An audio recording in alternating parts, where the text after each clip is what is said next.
Hello friends, എല്ലാ football പ്രേമികൾക്കും CK ടോക്സിൻ്റെ മറ്റൊരു football ടോക്കിലേക്ക് ഒരിക്കൽ കൂടി സ്വാഗതം. ഇന്നത്തെ ഈ ഒരു വീഡിയോയിൽ നമ്മൾ പ്രധാനമായും പറയാൻ പോകുന്നത് ലൂണയുടെ പകരക്കാരനായി വന്ന താരത്തെക്കുറിച്ചും കൂടാതെ ഇന്നത്തെ ഈ ഒരു സൂപ്പർ കപ്പ് മത്സരത്തിൽ ഐമന് പറ്റിയ പരിക്കിനെ തുടർന്നുള്ള കൂടുതൽ അപ്ഡേറ്റുകളുമാണ്. അപ്പോൾ വിശദമായ വീഡിയോയിലോട്ട് കടക്കുന്നതിന് മുമ്പായി നിങ്ങൾ ഇതുവരെ ഈ ചാനൽ സബ്സ്ക്രൈബ് ചെയ്തിട്ടില്ല എങ്കിൽ ഇതുപോലുള്ള കൂടുതൽ ബ്ലാസ്റ്റേഴ്സ് ISL അപ്ഡേറ്റുകൾക്ക് വേണ്ടി ഈ ചാനൽ ഒന്ന് സബ്സ്ക്രൈബ് ചെയ്തു വെക്കാൻ ശ്രമിക്കുക. പരിക്കേറ്റ് സീസൺ നഷ്ടമായ നായകൻ അഡ്രിയാൻ ലൂണയുടെ പകരക്കാരനെ നിലവിൽ കേരള ബ്ലാസ്റ്റേഴ്സ് FC ഔദ്യോഗികമായി പ്രഖ്യാപിച്ചിരിക്കുകയാണ്. ലിത്വാനിയൻ ദേശീയ ടീമിന്റെ നായകനും കൂടാതെ മുന്നേറ്റ താരം കൂടിയായ ഫെഡർ സെർണിച്ച് എന്ന താരത്തിന്റെ സൈനിങ് ആണ് നിലവിൽ കേരള ബ്ലാസ്റ്റേഴ്സ് FC ഒഫീഷ്യലായി കൊണ്ട് പുറത്തേക്ക് വിട്ടത്. ഉറുഗ്വൻ അറ്റാക്കിംഗ് മിഡ്ഫീൽഡറായ അഡ്രിയാൻ ലൂണയുടെ പകരക്കാരനെ ബ്ലാസ്റ്റേഴ്സ് പ്രഖ്യാപിച്ചതോടെ പലരും ഉന്നയിച്ച സംശയമാണ് താരം ഇപ്പോൾ നടന്നുകൊണ്ടിരിക്കുന്ന സൂപ്പർ കപ്പിൽ ഉണ്ടാവുമോ എന്നുള്ളത്. കഴിഞ്ഞ ദിവസമായിരുന്നു Kerala Blasters FC Kalinga super കപ്പിനുള്ള സ്ക്വാഡിനെ പ്രഖ്യാപിച്ചിട്ടുണ്ടായിരുന്നത്.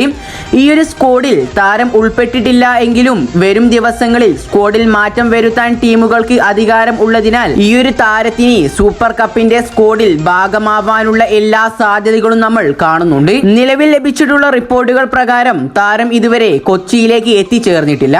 കൊച്ചിയിൽ എത്തിയതിനു ശേഷം മെഡിക്കൽ പൂർത്തിയാക്കുമെന്നാണ് നമുക്ക് അറിയാൻ സാധിച്ചിട്ടുള്ളത്. കലിംഗ സൂപ്പർ കപ്പിന്റെ കാലയളവിലാണ് ഈ ഒരു പ്രക്രിയ പൂർത്തിയാക്കുന്നതെങ്കിൽ സെർണിച്ച് എന്ന ഈ ഒരു താരത്തിന് കേരള ബ്ലാസ്റ്റേഴ്സിന്റെ സൂപ്പർ കപ്പ് സ്ക്വാഡിൽ ഭാഗമാവാനാവും. അതേസമയം ഈ ഒരു താരത്തിന് മുന്നേറ്റ നിരയിലെ ഏത് പൊസിഷനിലും മികച്ച പ്രകടനം തന്നെ കാഴ്ചവെക്കാൻ ആവുന്നതാണ്.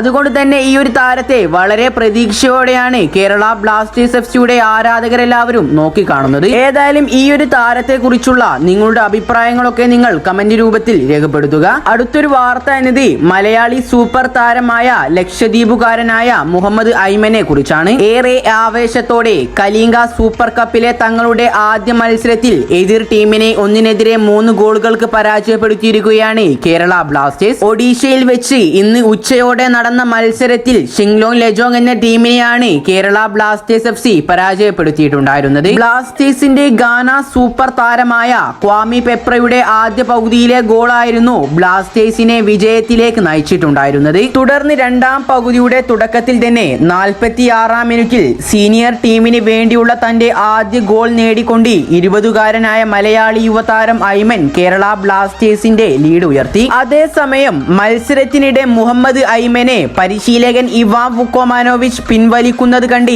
ആരാധകർക്കെല്ലാവർക്കും ആശങ്കയുണ്ടായിരുന്നു. എന്നാൽ മത്സരശേഷം മാധ്യമങ്ങളോട് സംസാരിച്ച പരിശീലകൻ ഇവാൻ ഐമന് കാലിന്റെ ആംഗിളിന് ചെറിയ തട്ട് ലഭിച്ചിട്ടുണ്ടെങ്കിലും കുഴപ്പമൊന്നുമില്ല എന്ന് സ്ഥിരീകരിച്ചിട്ടുണ്ടായിരുന്നു. ആശാന്റെ ഇത്തരത്തിലുള്ള ഒരു വാക്കുകൾ പുറത്തെത്തിയതോടുകൂടി ആരാധകർക്കെല്ലാവർക്കും ആശ്വാസമായി. ഏതായാലും ഇന്നത്തെ ഒരു സൂപ്പർ കപ്പിനെ കുറിച്ചുള്ള നിങ്ങളുടെ അഭിപ്രായങ്ങളൊക്കെ നിങ്ങൾ കമന്റ് രൂപത്തിൽ രേഖപ്പെടുത്തുക. കൂടുതൽ ISLനെ കുറിച്ചും കേരള ബ്ലാസ്റ്റേഴ്സിനെ കുറിച്ചുമുള്ള ഏറ്റവും പുതിയ വാർത്തകൾ ലഭിക്കുവാനായി ഈ ചാനൽ ഒന്ന് സബ്സ്ക്രൈബ് ചെയ്തു വെക്കാൻ കൂടി ശ്രമിക്കുക. അപ്പോൾ അടുത്തൊരു അപ്ഡേറ്റുമായി വീണ്ടും വരാം. Good bye.